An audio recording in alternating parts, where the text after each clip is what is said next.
Welcome everyone to our class again.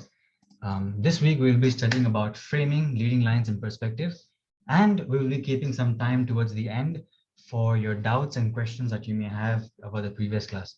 I understand that our last class was a while ago, so you may not have had a chance to ask your doubts, and it was a big topic. It took some time, so we didn't have that Q&A session. So if you have any doubts from the previous class or about anything that we studied before, then you may ask that today. We'll keep that towards the end of the class. All right, so framing. Now, what is a frame? Now you can see my video here, and you can see that I am within a box over here. So that is my frame. A frame is basically the photo and how you present it.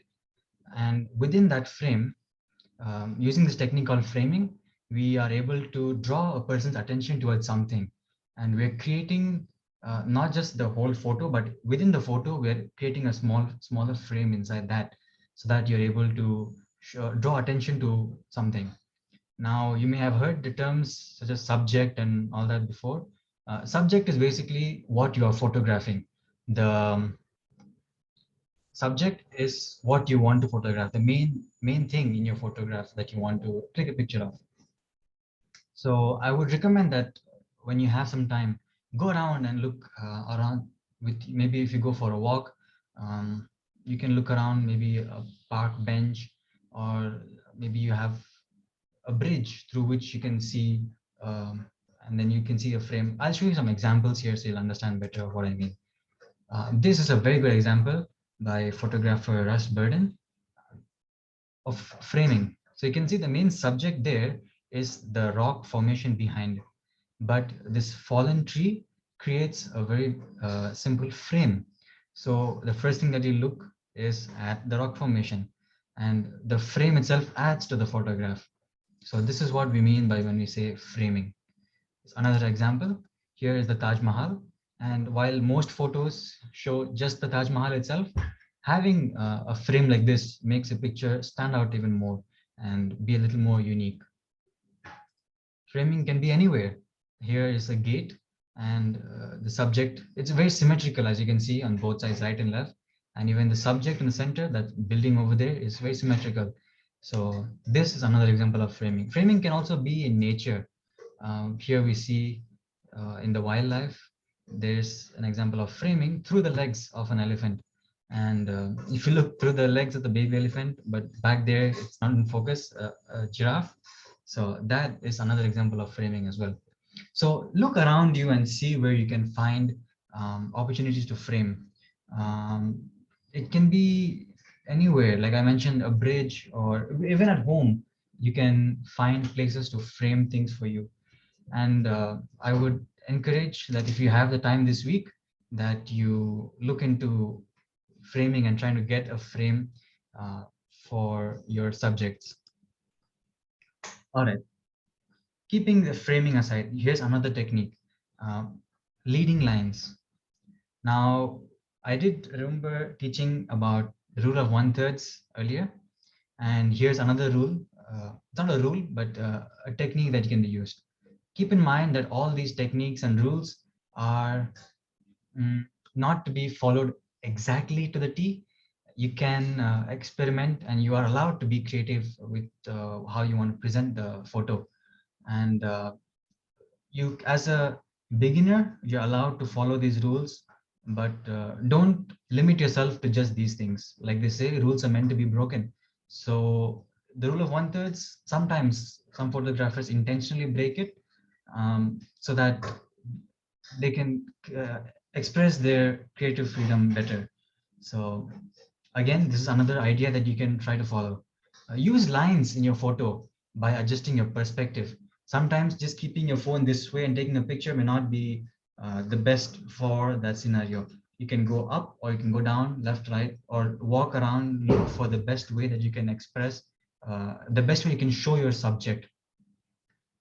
Try to look around before taking picture. A picture is not just you standing there and then clicking. You can look around, try to see where, from which angle the picture would be nice, and use lines that are around you to draw attention.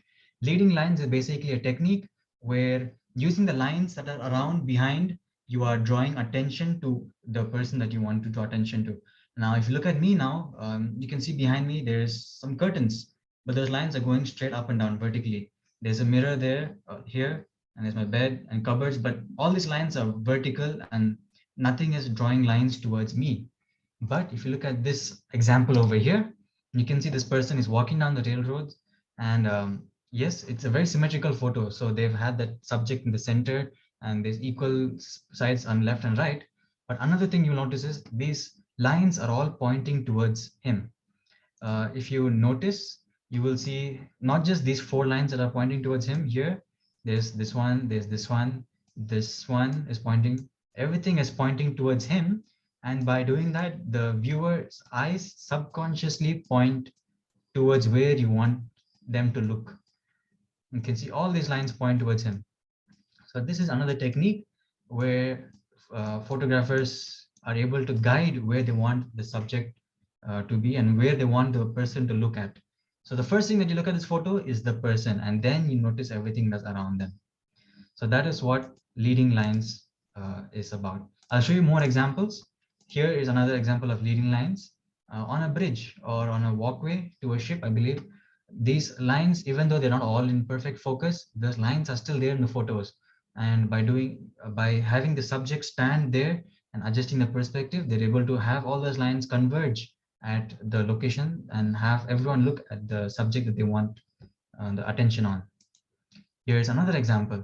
You have this person at a hallway, and all these lines are pointing towards him and towards his eye.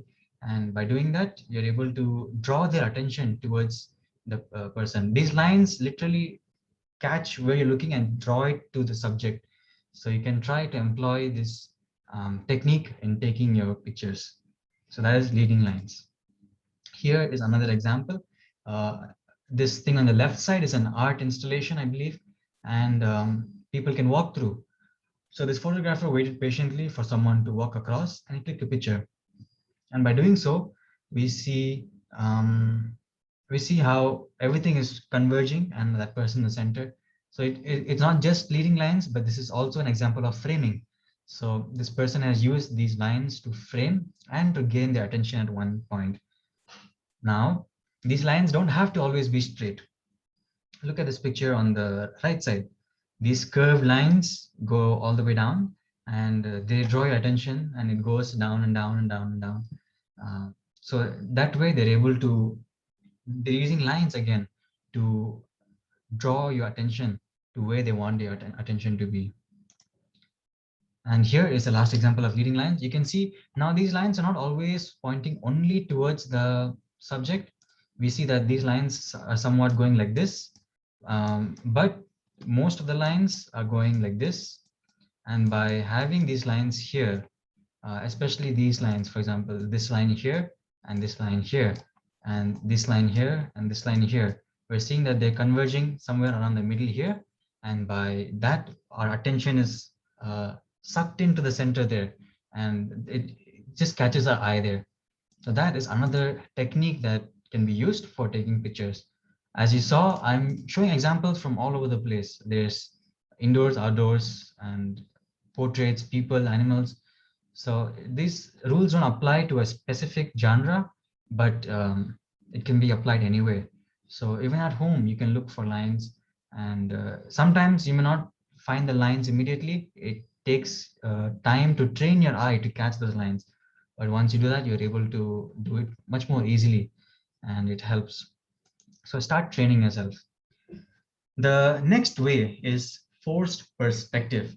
Now, I'm sure it sounds a little complicated, but I'm sure that all of you would have seen examples of this online, and you would have thought of it as it's a playful thing. It's a little fun. It's more fun than the other rules per se. So it's basically presenting subject how you want it. It's more creative. You can do what you want, and you can use some props sometime. And basically, it is taking a perspective of something and changing it by adjusting their position. It can be closer to the camera or farther from the camera or rotating the camera. And then you're making them look in a way that you want them to look. So at first glance, it may look like everything is normal, but then your brain tells you, no, it's not normal. Something is different. And then you notice, oh, okay, yeah, it's like this, like this. So that's what forced perspective is. An example of forced perspective is here. So first glance, the shoes look gigantic, but we know that the person is sitting behind and they've kept the camera low, and then they've brought the shoes closer to the camera and the person is not really wearing the shoes. But when you look at it at first glance, it looks like he's wearing really giant shoes. So this is an example of forced perspective. By adjusting the perspective of the camera and the placing of the subject and other props around him, they're able to twist the perception of how everything looks. You're able to adjust how the audience sees things. Here is an example that I like very much. Clearly, at a park, the person had to put in a lot of effort, I would say, to get this picture, and a lot of core abdomen exercise as well. And but by doing so, you know that he's not sitting on it. He's basically lying down, and he would look weird if you were to straighten the picture. But by doing this, the first thing you see is a person sitting. You don't see a person lying on his back. Um, this is not very complicated. It's very easy to replicate. So if you're able to, then I would encourage that you try and do this as well, wherever you can. Forced perspective. Here is another example. Um, easy one. Easy one. So we know he's turned the photo to the side, and he's not standing on those rails, but by adjusting the perspective, he's making it look like he's running along and keeping his hand on something on the pavement. And props. You can always use props to make things more fun, and do not limit yourself, and explore how you can integrate everyday things into the environment or into the photo that you're using. I'm sure I showed you a picture earlier of where my friend used props, of holding a spoon and there was a cloud on it. So, and that was very nice to look at. It's a very interesting picture. Likewise, here we have a cup and a person is standing far behind, but by adjusting this, again, perspective, forced perspective also in play here, it makes them look like they're holding on to the cup from that far away. You would have seen the tourist pictures of like someone visits the Eiffel Tower and they're standing like that next to a building. So that's also a similar idea. Here's another thing that I really like. So using the clouds, they're able to get this really creative picture, I would say. So try and find some props at your house today, tomorrow, or whenever you have time this week. You can go to the kitchen. The kitchen usually has a lot of props: a fork, knife, spoon, or anything, a grater, anything can be used as a prop. So try and integrate that in your photo. And I'm going to keep that as your homework actually for this week. One picture using a prop, and any prop, just any one picture, as long as don't make it just don't just take it and take a picture of it for the sake of it. Try and make it fit into the scene. Like this person here, it looks like he's uh, run that toy through the clouds. So try and make it fit. Try and make the picture fit and blend each other. Don't just take a random picture of some random things. Try and make it fit in the picture. So yeah, I've kept our presentation very short this time, mainly because I want to discuss with everyone, and I want everyone to turn your cameras on and ask your questions, because I have not been giving enough time for you guys to ask your questions lately. So I want you to turn your cameras on and you can speak. And if you have any questions about anything so far, or regarding our assignment so far, or if you have any doubts about that, then you can ask now.